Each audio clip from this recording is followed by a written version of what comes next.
So this printout from the presentation, this is from the University of Pennsylvania and the Colorado Department of State. There are people from each of those organizations that are currently involved with this training that's going on right now.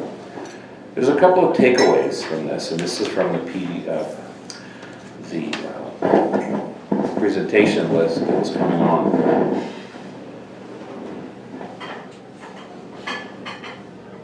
And this one statement is, no matter how much information that voters receive, sometimes they are going to cast a ballot with a disqualifying error. They just are.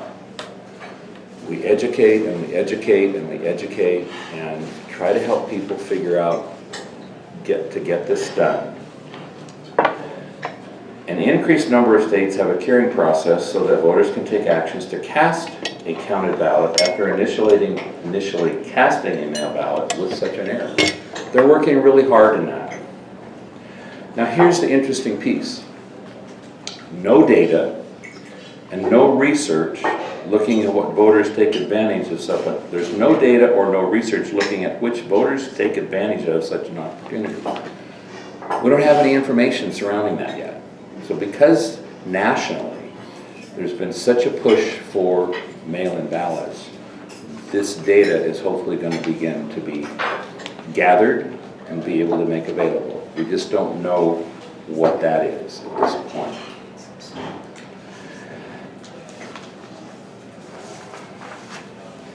So you asked me to look at some voting climate issues. At least that was one of the comments on the email that I received. I'm not certain I'm going to address all of the issues in your statement initially, but I'm going to try. And if you think there's something there, please let me know. So the law changed last year for electioneering around vote centers. But it's not just vote centers. It includes the student hubs. Which that means is there is no campaigning or electioneering within 100 feet of the entrance of any vote center or any student hub statewide. So what that means right now is because the ballots went out Tuesday, that the county courthouse qualifies. So that means no one can park, no one can walk in the building with election campaign stuff on. We will ask people to please cover it up, remove it, go do something.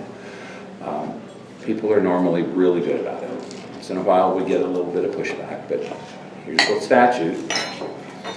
So, and for ballot drop boxes, it's been here a while, is 25 feet from a ballot drop box. So I just like to make everyone aware as much as possible. I had a gentleman come in the office on Monday who had a campaign thing on his jacket, and I was able to mention to him, tomorrow you can't have that on your jacket. He goes, oh, thank you. Oh my gosh, I had no idea. Well, we have the sandwich boards up on the courthouse outside now, and hopefully people will read and pay attention to that, and that's okay. Election day voters. We received some information yesterday that this has been pushed out statewide in almost every county. We actually got a call last week with an indication of this. There is a push from certain groups that want voters to come into the vote center on election day to vote. Okay, we can provide that opportunity. But the biggest issue is they don't want to use the ballot that was sent them. They want us to reprint the ballot right there. If we get inundated with that, that's going to be a challenge. But also, what that means is, if we get inundated with that there means there will be no ballots processed on election day, which means it reduces the number of ballots that will be included in the original results on election night. Each time you go down these directions, it restricts and causes issues with us to be able to process as many ballots as we possibly can that are in the original results that we push out on election night. So we have to be able to manage this. We know it's potentially coming. We will prepare for it, and we'll see what happens. Canvassing groups. I don't know if you're aware, but different counties, There are groups that are going door to door, verifying whether or not people that are living there are actually registered to vote there. And some of the groups have actually gotten to the point where they're suggesting or actually saying that there are representatives of the county auditor's office. They are not. And that is actually a violation of state law. So we're aware of those things as well. We're also aware of people, it's happened here in our county, where people are getting a voter registration list, say within a specific precinct, and they're mailing letters out to them. What that does is if they get letters, if they get them returned, not there, then they're coming in, and as well as other issues, they're coming into the office and asking, well, why are these voters still in the voter registration list? There's lots of reasons. One of them might be they don't get mail at their physical address, they get it in a P.O. box. Oh, well, we didn't send it to the P.O. box. Well, this person did it. Well, let's see. Anybody know what UOCAVA means? It's the Uniformed, I have to think, UOCAVA, Uniformed Overseas Military Voters Act. So if people live overseas, I can give you an example. My sister-in-law and her husband have lived overseas many, many years. They no longer do now. But they're able to keep their voting address at the house in which they lived, which they sold, while they were overseas. That's state law, that's federal law. So there may not be anyone living there that's voting from there, but this is a reason why that can occur. So there's a lot of things that people have to think about when they do these things. When people bring them in, we check everything out and verify it, because if we end up having a problem, we want to know it. Please give it to us.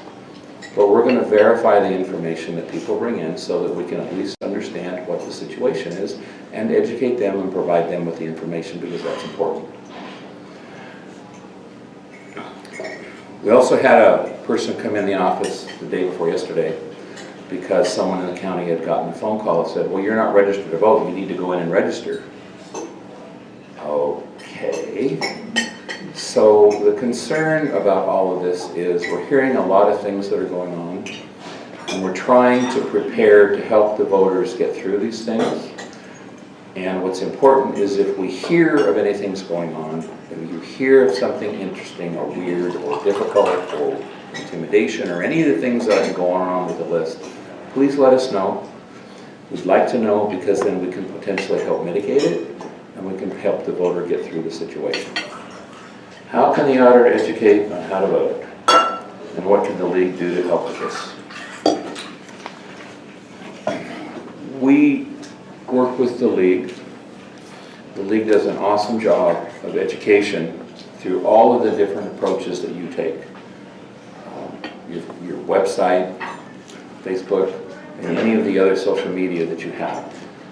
One of the things that the league does the best in, and what your specific purpose is to do that. We provide information on our website. We work with the Secretary of State's office to provide information on their website. I'm not the best at pushing out information on the county auditor's Facebook page. I will be the first one to admit that, because I will tell you, I did not do anything with Facebook much until recently. And it's not something that I'm good at. My wife is, I'm not. You took the time to vote, take the time to get credit. Those are the things that we really want to encourage people to do. Because then when you go back and look at your voting history, if your ballot didn't get cleared by the canvassing board, and please know the canvassing board is the only place that a ballot can be rejected. Anyone in the office cannot do that, individually or together. The canvassing board is made up of the county prosecuting attorney, the county auditor, and the chair of the Board of County Commissioners, or their designees. In the auditor's and prosecutor's office, it has to be a designee from within the department, and with the commissioners, it has to be a designee of another commissioner. So for instance, any elected official who would be on the canvassing board, who is on the ballot, and particularly has opposition on the ballot, by state law cannot serve on the canvassing board. So will be on the canvassing board this year, and a representative from the auditor's office and the prosecutor's office will be on the canvassing board. They are the only place that a ballot can be rejected. So when cure letters come back in, all of those go to the canvassing board to make a determination of whether the signature matches or does not, or whether we've got an additional signature in order to compare if we didn't have one on the ballot. So please know that's a three-person process. Not just one person can make a decision to reject a ballot. That is not something we should ever do. And that's called curing a ballot. So curing a signature. Curing a So signature. when you have a mismatched signature, or you have a ballot envelope without a signature, we send out what's called a cure letter. So we ask for a signature to be sent in so we can have something that can be attached to that ballot envelope to match to their signature on file. Or if we have a signature that we didn't believe matched, that was on the ballot envelope that matches the signature on file, we'll send that letter out, and hopefully that signature comes back that matches what's on the ballot. It's called a cure letter. So the voter is trying to cure the signature. Yes? Hopefully this would never ever happen, but what if you were to find, when you go out to collect ballots from one of the drop boxes, that it indeed has been hacked? What would your procedure be in terms of, I mean, you wouldn't know who had dropped anything in there. I mean, how would you go about trying to rectify that? So, first of all, if that were to occur, the instructions are don't touch the box. Get a hold of law enforcement and get a hold of us immediately. Because we don't want to cause any kind of issue that might cause a problem with an investigation of what occurred. Once law enforcement there and we can identify how we might be able to get ballots out of there, then that would be the case. Each ballot drop box is locked and has a bar over the lock that has a security tag. And each of those tags are numbered. The seals are numbered. We track them as we move through the process. So even if someone had another seal like that and did something, as the people who go pick up those ballots, they verify that seal number every time. So we have a log of the seals, when they're put on, the date they're put on, and who did it. There's an initial of both people each time a ballot drop box is handled. So we have some places in the county, in the state, not our county, because of some concerns and some issues that have happened, we have actually fire suppressant canisters in those ballot drop boxes. Because people have actually dropped incendiary devices in them. We've had ballot drop boxes trashed by semis, we've had people hit them multiple times. You know, we have all kinds of crazy things that happen, and you know, we're all trying to manage what goes on. But one of the things that I don't do is tell you everything we've done, because if we do that, then people who wish to do things have information. Just like when I said I won't tell you which ballot drop boxes have security cameras. I know which ones do, but a couple of people in the office do, but not very many. So those, and sometimes we'll have people put game cameras. Sometimes we won't. So you never know where they're at and what's going on with those particular ballot drop boxes. So hopefully that helps. I mean, we did have one time a situation where someone had stuffed a bunch of snow in the slot in the ballot drop box and got all of the ballots wet. So it was kind of interesting when we got all those down to the office, we put up strings and hung them all up and got them dried out. Thank goodness they weren't so bad that we couldn't run them through the scanner. So we have plans to figure out how to manage just about anything that comes at us. It's just kind of crazy. Other questions? Yes? Do you count the ballots as they come in? So are they pre-counted by the time elections, or because of election night? So I always love that question. So please know we don't count votes. Okay?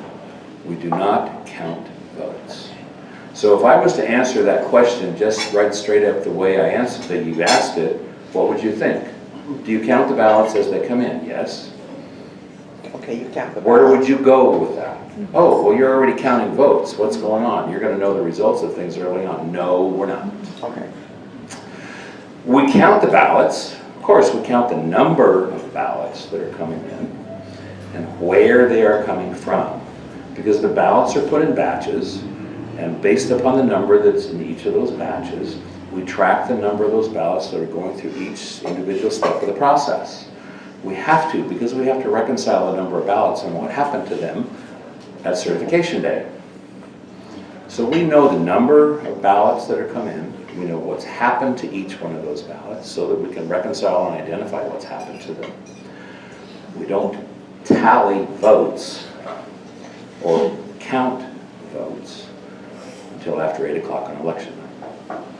So that's a normal question that people ask. When do you start counting? Do you start counting the ballots when they come in?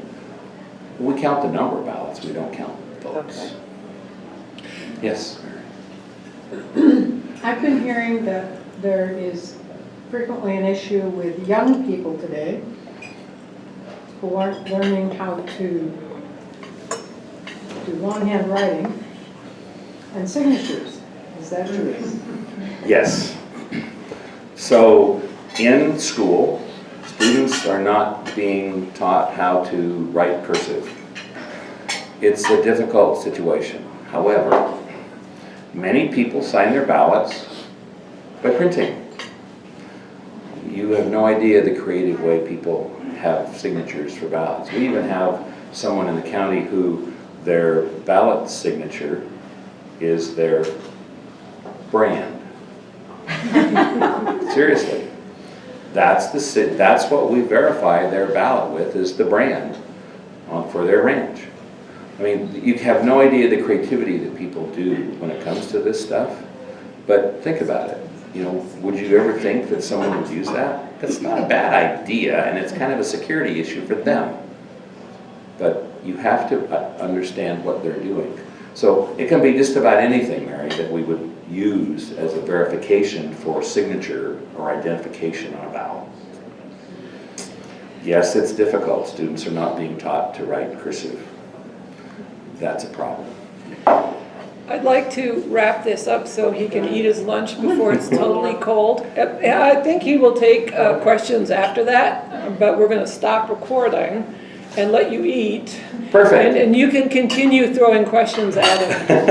Absolutely.